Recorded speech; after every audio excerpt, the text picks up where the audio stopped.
is up. Senator, I'll give you 1 minute, but let me just ask you the question first.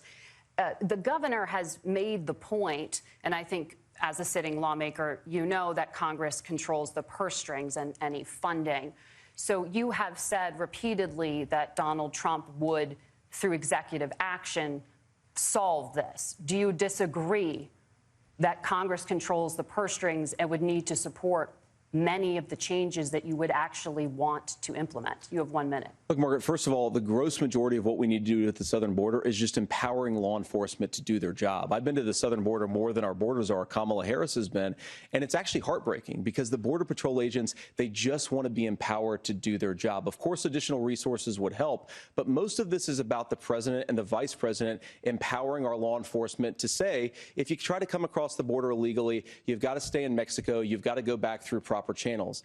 Now, Governor Walz brought up the community of Springfield, and he's very worried about the things that I've said in Springfield. Look, in Springfield, Ohio, and in communities all across this country, you've got schools that are overwhelmed. You've got hospitals that are overwhelmed. You've got housing that is totally unaffordable because we brought in millions of illegal immigrants to compete with Americans for scarce homes. The people that I'm most worried about in Springfield, Ohio, are the American citizens who have had their lives destroyed by Kamala Harris's open border. It is a disgrace, Tim. And I actually think, I agree with you. I think you want to solve this problem, but I don't think that Kamala Harris does. Senator, your time is up. Governor, you have 1 minute to respond. Yeah, well, it is law enforcement that asked for the bill.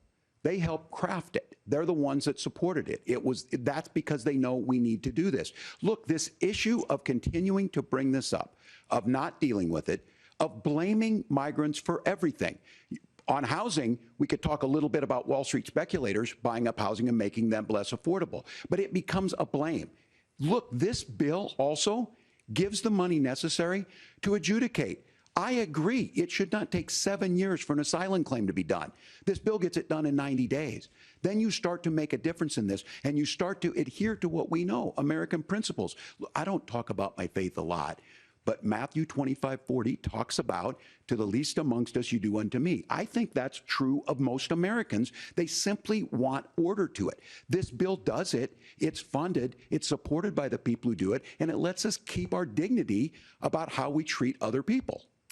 Thank you, Governor. And just to clarify for our viewers, Springfield, Ohio does have a large number of Haitian migrants who have legal status, temporary protected status. Well, Margaret, but thank you.